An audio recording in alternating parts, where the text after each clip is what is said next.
In contemporary times, most socialists have shifted away from overtly dictatorial socialisms. And particularly among younger people, there is some level of awareness of socialism's terrible history, particularly in the 20th century. But those who are attracted to socialism do still think of it as an ideal to be striven for. So their question for themselves typically is, so how do I keep the socialism, but bracket or overcome its bad history? They will then typically say things like, well, the socialist ends were fine, but the means that the previous socialists used were not fine. Or they'll say things like, socialism is good in theory, but unfortunately it didn't work out in practice.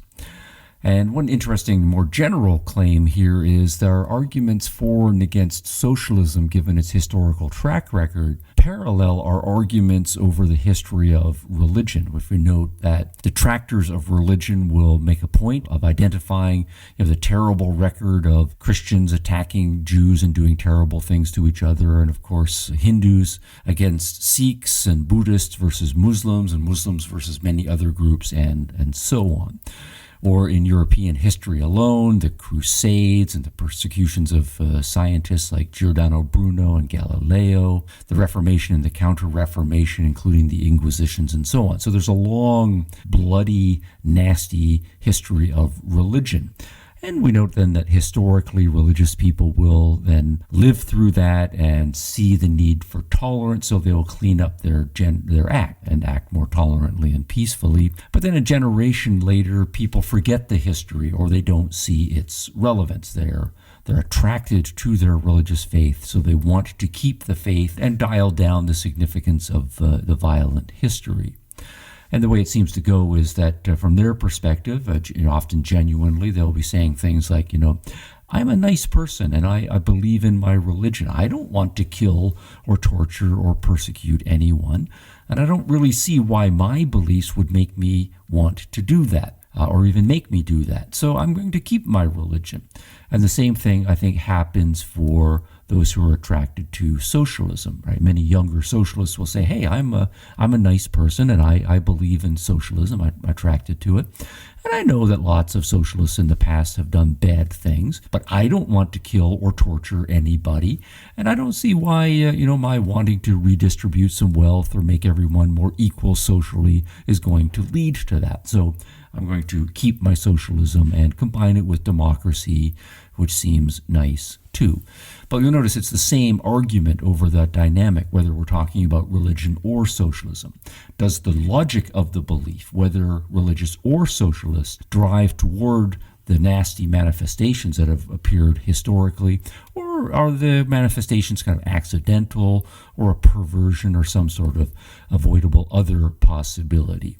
So it is true that there are lots of leading socialists who have argued over the course of the last 2 centuries that socialism has to be politically authoritarian in all areas, that any sort of democratic socialism is a myth or some sort of a cover story, that it has to be something that comes about by violence, or even if it does come about by peaceful means, it must be maintained by forceful methods and a kind of compelled obedience. So on that score, I will refer you to my podcast, 8 Socialists Define Socialism. Marx, Lenin, Mao are in the former group, who argue quite forcefully that democratic socialism can't happen. Socialism has to be brought about by violent revolutionary methods. And Saint-Simon, Heilbronner, and others are in the latter category. They will argue, however socialism comes about, nonetheless, it can't be maintained by majority rule or democratic nice methods. It must be maintained by forceful and compelled obedience methods. But there are those who disagree, right? Those who believe socialism can be democratic rather. So let's consider their arguments and hear them out. Now, there are some subtleties, distinctions, and complexities that need to be addressed.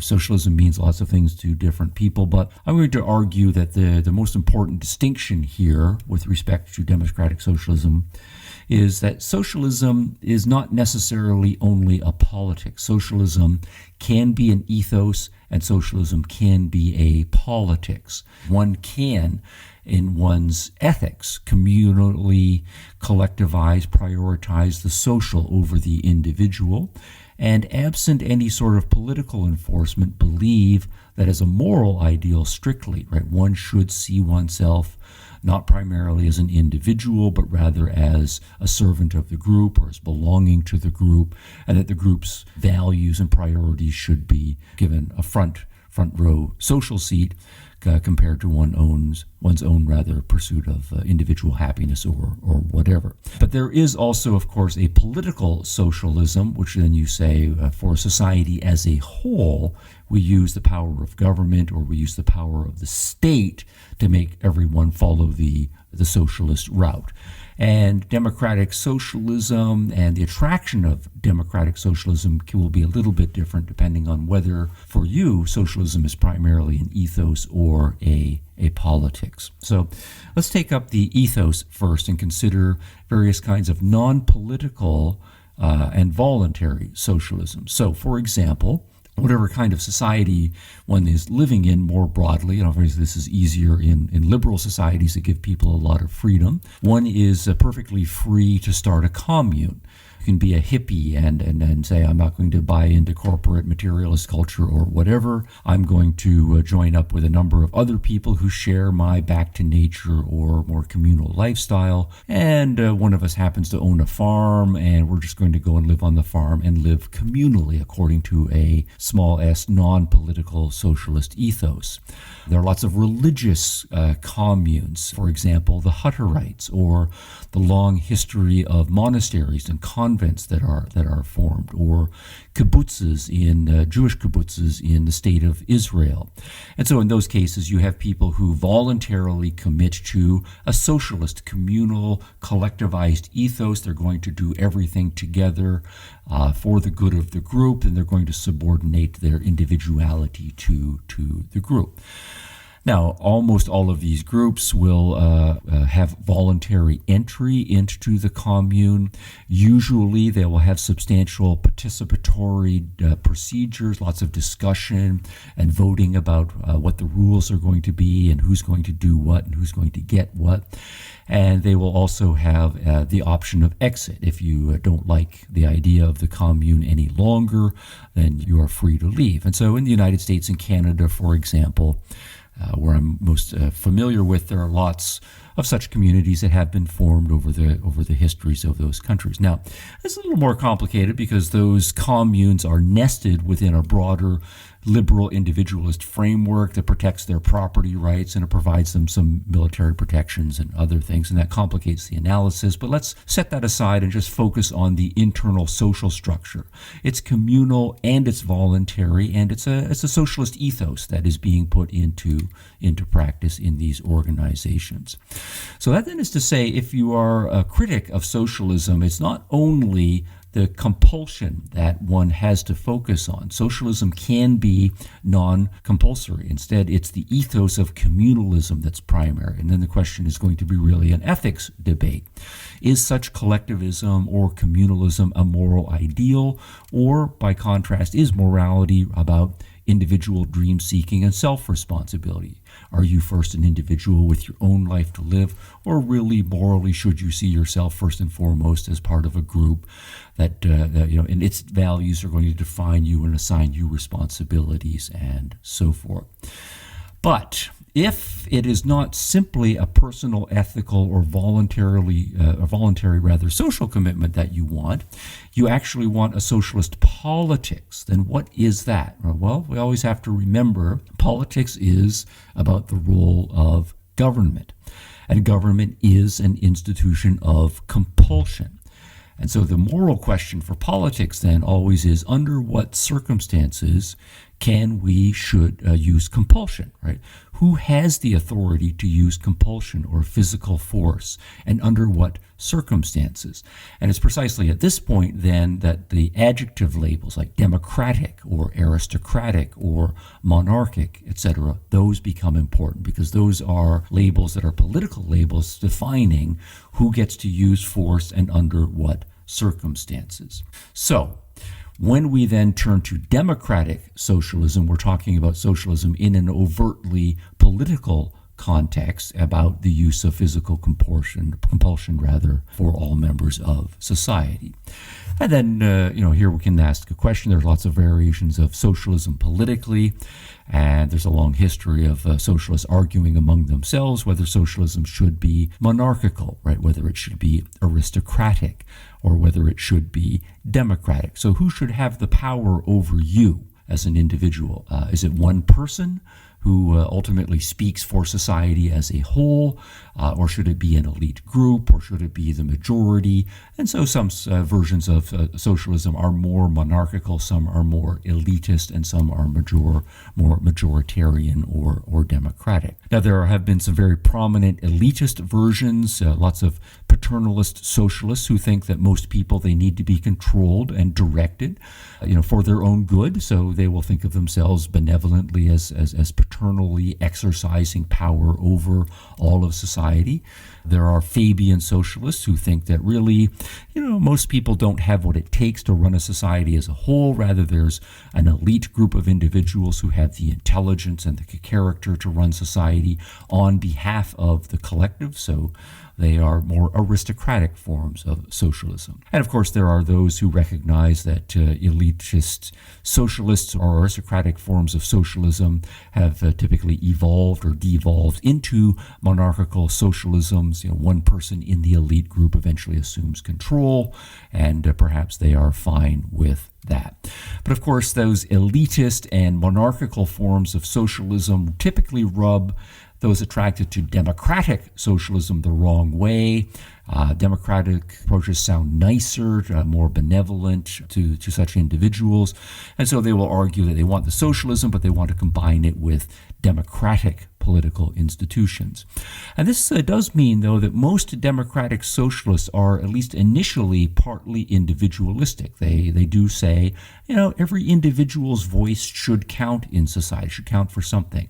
And we do think that every individual should have a vote, have some say in the process. So that then is to say, democratic socialists typically are not coming in with a strongly robust commitment to collectivism or communalism in all forms. They want to have some individualistic elements, and that comes out in their advocacy of democratic participatory institutions. But here's the problem, and this is the first criticism I would make of democratic socialism, and to say, look, obviously in monarchies and in dictatorships, you have one person in charge, and that one person is telling you what to do.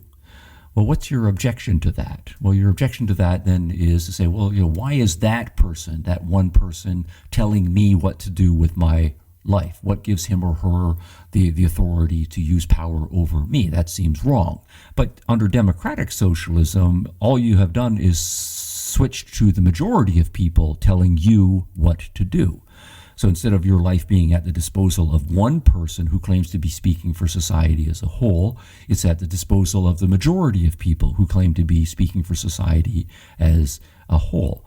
And the only thing wrong with the dictatorship then, according to this kind of socialism, is that too few people are in on the decision-making process.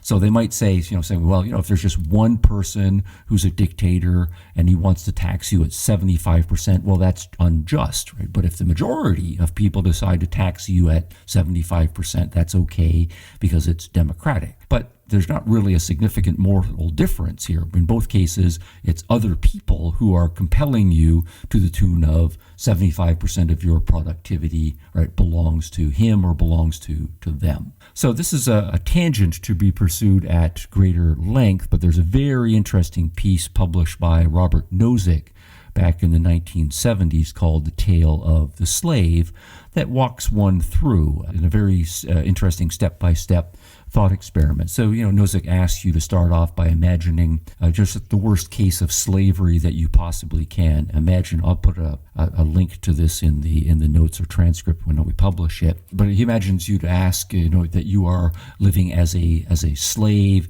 and your master is very brutal and making you do hard work and confiscating all of your labor and so forth. Clearly that's slavery, and that's immoral and unjust. But then he softens it a little bit and he says, well, suppose that your master is a nice master. He makes you work hard, but not really hard. He doesn't actually whip you, and maybe he gives you a half a day off on a fairly regular basis so you can spend some time on your own. And, okay, are you still a slave? Well, yes, obviously, right, you're still a slave. And then Nozick changes the scenario to say, well, suppose your master says, I'm going to actually let you leave the plantation once in a while, and you can go off into the city and get a job if you like, but I'm just going to require that you send back all of your wages to me, and in the evenings you have to come and sleep on the plantation. So I'm giving you the freedom to go off into the city and so forth. Well, are you still a slave? And well, yes, obviously you are a slave. Well, then suppose the master says, I'm only going to ask you to send back 50% of your wages when you're off working in the city, and you can get any kind of job that you want. And I'm not going to require that you sleep here on the plantation. I'll give you a housing allowance. You can get yourself an apartment in the city while you're working there, et cetera, et cetera. Okay, are you still a slave? And you'd say, yeah, obviously you're still a slave. Now, suppose we then save it. Suppose the master then says, I've got a big family, and I'm going to let them in on the decision-making process. So, all 20 of my cousins and brothers and sisters and so forth and parents, we're going to vote on whether the wages that you send back should be 50% or 45% and so on, etc. And so we're introducing some democratic, and we're broadening the franchise a little bit. Are you a slave? And, Nozick points out, yeah, obviously you're still a slave. And so the point then is going to be, as we continue to broaden the franchise, maybe Nozick would then say, there's all these other slaves who are working on the plantation, and they're also out working in society, some of them, and they're sending back their wages. Suppose I let them start to have a vote and a say on who's doing what jobs, and whether, the amount that you're sending back to me, the slave owner, is 55% or 52% or whatever. I'm going to give you guys more of a say in on this, et cetera, et cetera. Are you still a slave? And the point is, yes, you're still a slave, right? And suppose he then say, well, suppose we're going to let you also participate in the discussions and have a vote on whether your tax rate is going to be 51% or 60% or whatever. Are you still a slave if we give you one vote, and now your vote is one person out of 10,000? Are you still a slave? And so on. So the point of the thought experiment is to highlight the principle. If other people are making decisions over your life, what you can and can't do, and what your product of your labor is going to be, and who gets the disposal of that, you are still a slave. And it doesn't really make a difference if it's one person who's calling the shots, or whether it's 20 people who are calling the shots, or if your vote is 1 out of 10,000 or 1 in a million people calling the shots. You're a slave to the extent that you are not calling the shots with respect to your own life. So the democratic issue is being highlighted, I think, very nicely by that thought experiment. Friedrich Nietzsche was famous for his statement that God is dead, and his provocative account of master and slave moralities, and also for the fact that Adolf Hitler and the Nazis claim that Nietzsche was one of their great inspirations. Were the Nazis right to do so, or did they misappropriate Nietzsche's philosophy? Professor Stephen Hicks' concisely written book, Nietzsche and the Nazis, based on the 2006 documentary, corrects many widespread misconceptions about Nietzsche, giving a fascinating and easy-to-understand analysis of Nietzsche's work, asking and answering a number of questions, such as what were the key elements of Hitler and the National Socialist political philosophy? How did the Nazis come to power in a nation as educated and civilized as Germany? What was Friedrich Nietzsche's philosophy? The philosophy of live dangerously, and that which does not kill us makes us stronger? And to what extent did Nietzsche's philosophy provide a foundation for the horrors perpetrated by the Nazis? Professor Hicks demonstrates his mastery of this subject using quotes and critical analysis that prove his points and show the true linkage between Nietzsche and the Nazis, and how philosophical ideas move the world. Get your copy of Nietzsche and the Nazis by Stephen Hicks on Amazon.com today. And while you're online, please leave a review for the Open College podcast hosted by Hicks himself on iTunes or Stitcher. Now back to the podcast. But let me turn now to a second and related criticism. A second criticism is that socialism is not only about money. Often socialists and democratic socialists are focusing on money and redistributing wealth, but money and wealth are not the only values in society. So, for example, one person, the monarch, wants to restrict what movies you can watch or what books you can read. Well, you'll say, hey, that's a dictatorial imposition on my right to choose for myself here. But it would make no moral difference if it's 51% of the population that wants to restrict or otherwise forbid certain movie and book choices that you want to make. So we can ask, if we're going to be democratic, right, what should we be democratic about, right? What kinds of things should be voted on? If our socialist commitment is to say, social values take precedence over individual values, and we should be voting on all social values, then what about all of the other values that are important socially, such as sexuality and reproduction and religion and racial issues and art and so forth? For example, should we vote on who can have sex with your girlfriend tonight? Can you or your girlfriend say no if the majority wants to, redistribute her sexual favors? What's the difference between redistributing your sexuality and redistributing your money? Or, for example, religion has very important social implications. Should we vote on what religious services you can participate in and what kind of religions should be allowed? Should we vote in the workplace about whether to hire brown people or only people of this race as opposed to that? Should we vote about how many women can go to university? Should it be a matter of democracy and what's best for society to raise the question, well, is society served better by women bearing more children or becoming better educated? Let's vote on it. Or should we properly be saying, no, that's an individual choice that each woman should make for herself? In the case of art, how many artists do we actually need in society? How should we allocate society's artistic values and all of the resources that are needed to create music and sculpture and paintings, right, and so forth? Well, let's vote on that. After all, art is also a social value that is very important. Now, we can try to say, hey, no, this is only about money, but why is money special? Money is just one value. And if we're going to collectivize money on the grounds that it's socially important, then we are going to end up collectivizing rather everything, because you can make an argument for just about anything being socially valuable.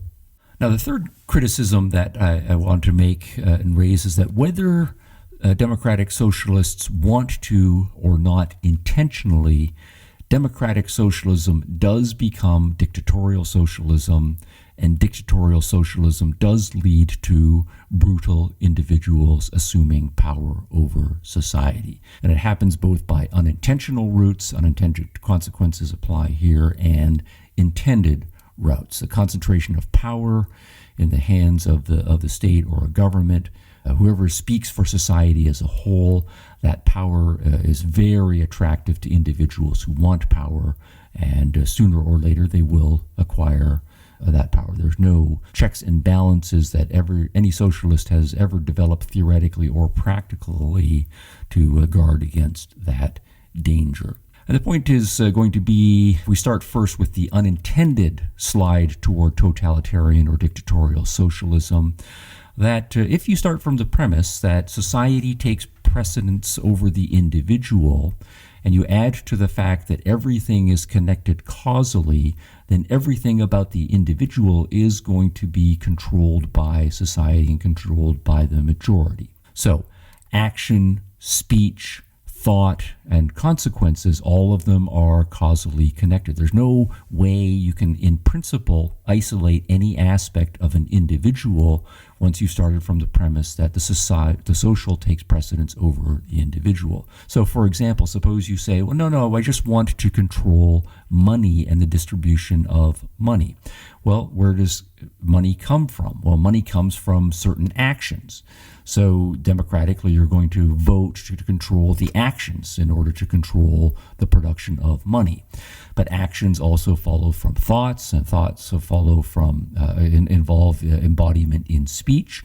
So if you're going to control people's actions, you're going to want to control speech, you're going to want to control thoughts, and so forth. So what individuals think, what they can say, what actions they're allowed to do, particularly anything that impinges on productivity, that leads to money that's got to be redistributed socially. By the logic of the argument, you need to control all of it democratically. And that then means that everything an individual can say or think or do is going to be in principle subject to social control, and over time it will be controlled by the majority.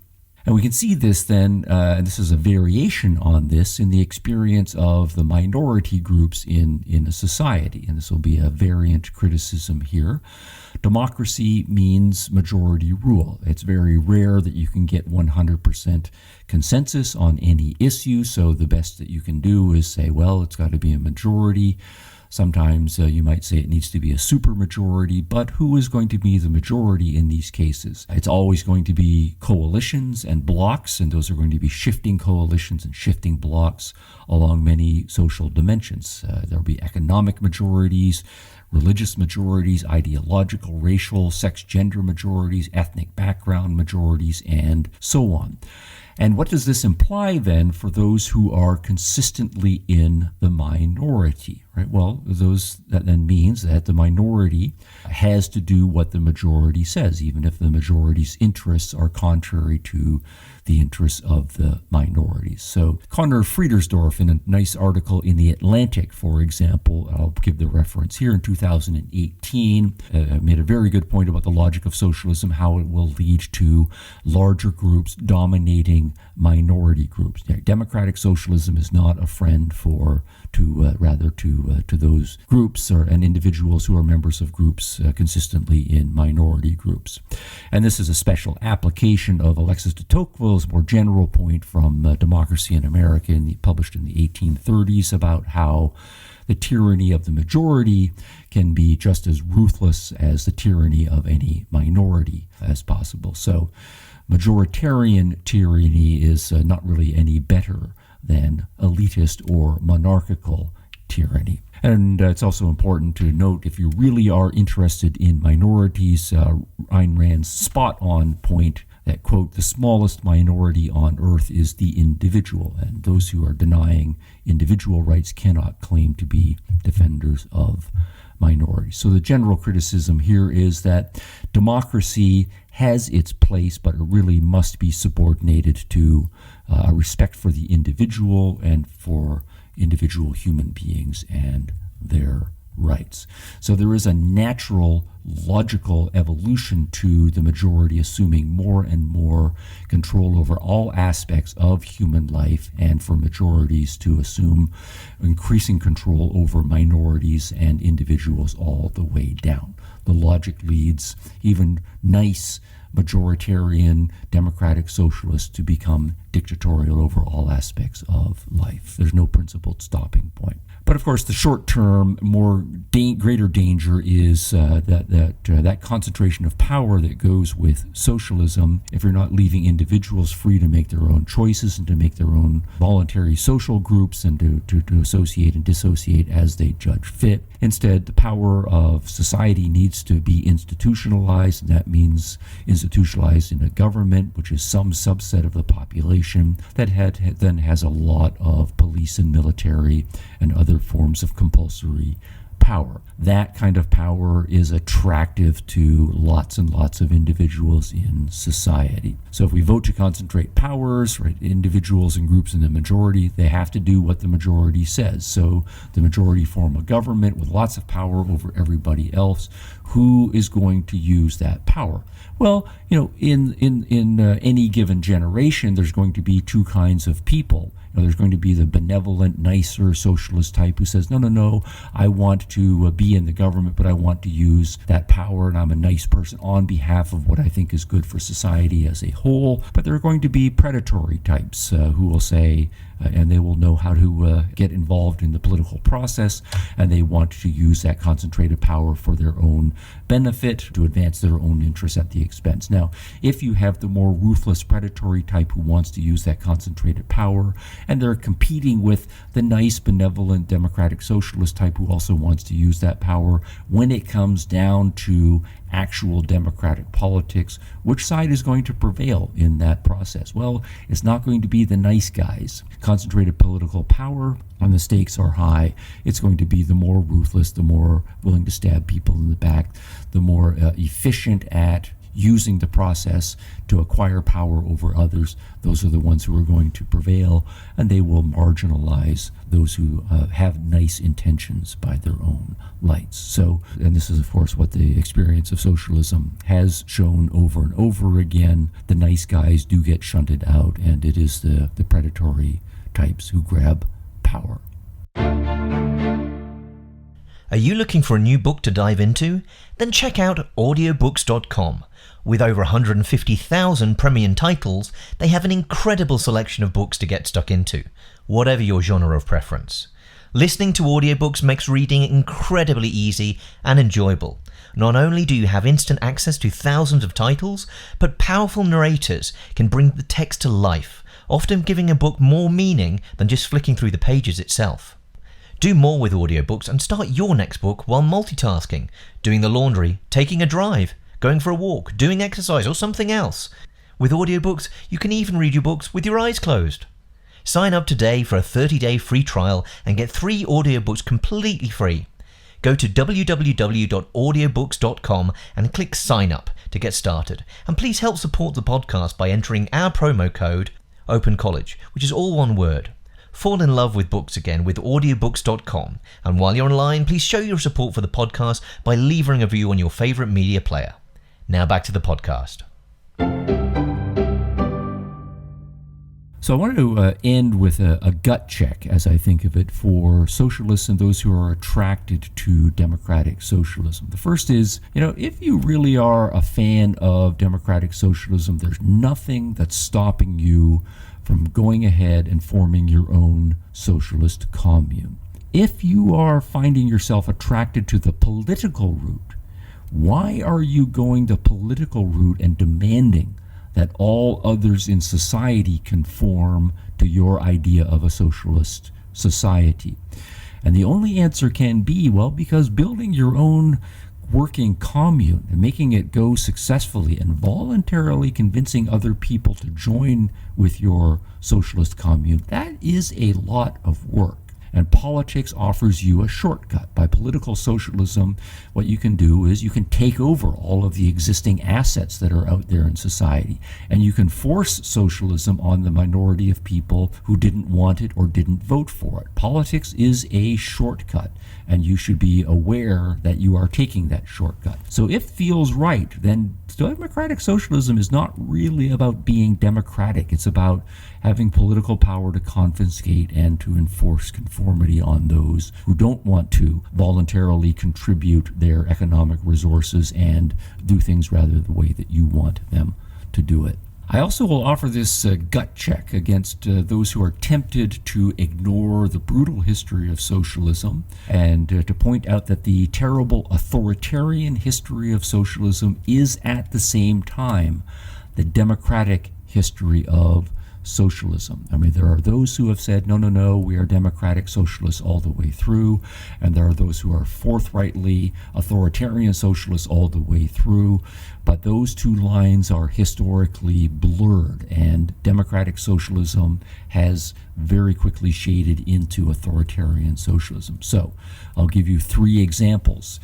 The Italian fascists, led by Mussolini, who was a very good card-carrying socialist up until World War I, the Italian fascists came to power democratically in 1922, and they became authoritarian under Mussolini within 3 years. And the Italian fascists explicitly thought of themselves as socialists, but socialists with nationalistic aspirations. It was socialism for the Italian people. The National Socialists, not very much longer. Remember that they also came to power through democratic and constitutional means in Weimar, Germany.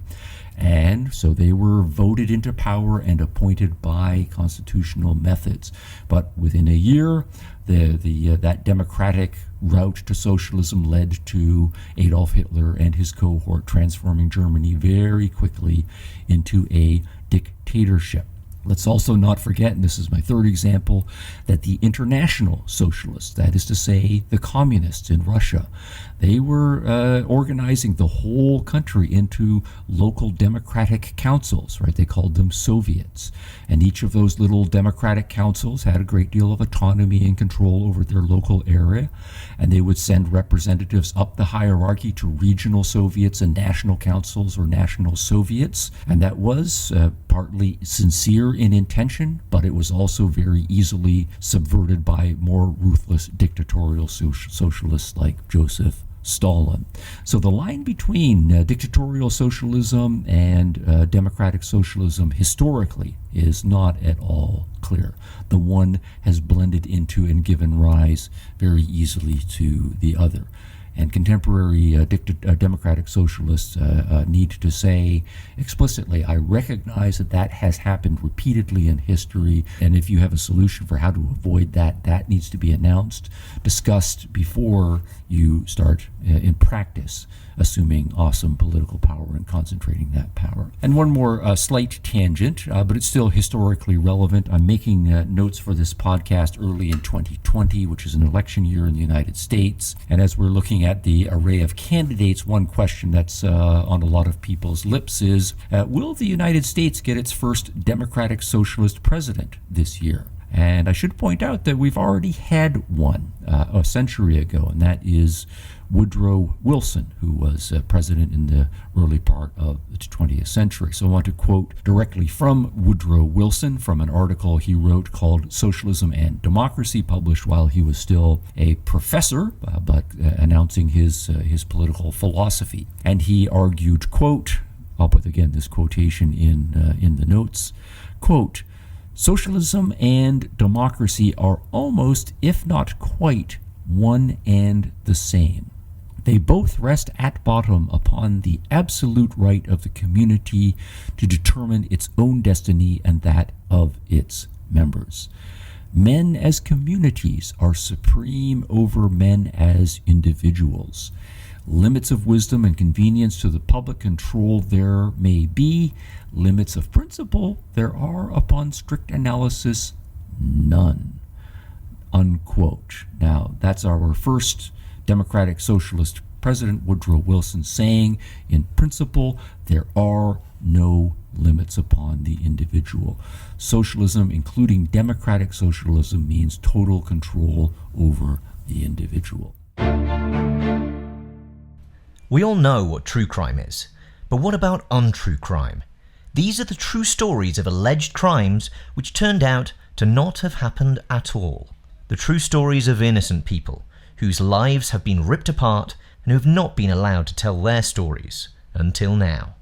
Listen to Untrue Crime on the Possibly Correct Network as Diana Davison sheds light onto cases where reputations have been ruined, careers have been destroyed, and countless lies have been told. Find out what really happens when the finger of blame points to someone who's innocent. Subscribe to the Untrue Crime podcast by going to www.untruecrimepodcast.com and follow the show on Facebook, Instagram, Twitter, Minds.com and Gab for all the latest news and releases. You can check out all of our podcasts by following Possibly Correct on Minds.com. Now back to the podcast. So I want to conclude with some points in resistance and urge you to, in thought and in action, resist the democratic socialist call. It can be a wolf in sheep's clothing, but it can also be a lot of sheep who end up ganging up on smaller individual sheep who, and I don't know how far I want to extend this metaphor, who want to do their own thing. Woodrow Wilson is correct. Socialism knows no limits over the individual. Sometimes we think of democracy as a political check, but democratic and overtly dictatorial socialism do end up in the same place. And so the response to calls for democratic socialism have to be the same as the response to the overtly dictatorial forms of socialism. The individual is sacrosanct. You, as an individual, you have the moral right to live for yourself. No one, any individual, any elite, self-described group, or any majority has the right to control your life and to take your product. Life is individual. We need to think for ourselves. We need to form values, make plans for our own lives, and take responsibility and do it. Your life matters. No group, elected or not, has moral priority over you. And also I want to say, in my view, that the strongest attraction of socialism is not an idealism, but rather that socialism is an appeal to one's weaknesses, to many people's weaknesses. A fear that many people have of having to make it on your own. And so there's a wanting to be looked after, and socialism says it will look after you. The group will look after you. The majority of people will look after you. So you don't have to follow through and assume that deep individual responsibility all of the way down, but recognize that's a weakness, and that socialism's appeal is pushing on that button. And the other appeal, I think, is another form of weakness, but that's a weakness of respect, that you do not respect your fellow human beings enough to think that they can make it on their own, and so you want some sort of a guarantee that someone's going to look after them. Right, the majority will look after the minority, or everybody will look after everyone. And socialism comes along and says, we will guarantee that everyone is looked after. And again, that is a disrespect to other people. If you're saying that fundamentally you're thinking of other people as needing to be looked after. Now, those two, the fear for yourself and the strong independence and that lack of respect for other people, I think they also can combine and lead you to blind yourself to the fact that there are lots of just plain power lusters out there who simply want to control others and who use socialism as an apparent moral veneer for their dictatorial ambitions. So, the antidotes to socialism, I think, in the final analysis are moral, not political. They're moral. They're pride and they are self-respect. Pride in your own competence and respect for other people's ability to run their own lives. Proud people know that they can decide their own life adventures and they want to stand or fall by their own choices. Respectful people, they don't see their fellow human beings as charity cases needing direction and handouts. And so I think both of them resist socialism's "we will take care of you," right, as an insult to human dignity. So just to conclude, right, democratic socialism, right, it is a politic, but I think that underlying that there is a socialist ethos that's based on an attraction based in human weakness, and that's what needs to be fought. It's the ethics, not the politics, that's fundamental. So concentrate your philosophical attentions there.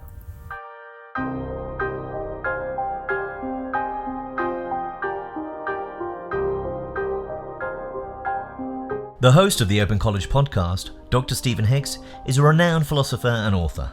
His field of study and insights into postmodernism explain how it has become one of the most powerful intellectual movements of our time, and what that actually means. If you'd like to access more information from Dr. Hicks himself, then check out his website at www.stephenhicks.org. You'll be able to find details on his latest publications, courses, and philosophical information concerning business ethics, education, intellectual history, and religion. To stay up to date with the latest from Stephen Hicks himself, make sure you've subscribed to the Open College Podcast feed and follow at Open College Podcast on all your favourite social networks. And while you're online, please leave the show a review on iTunes and Stitcher.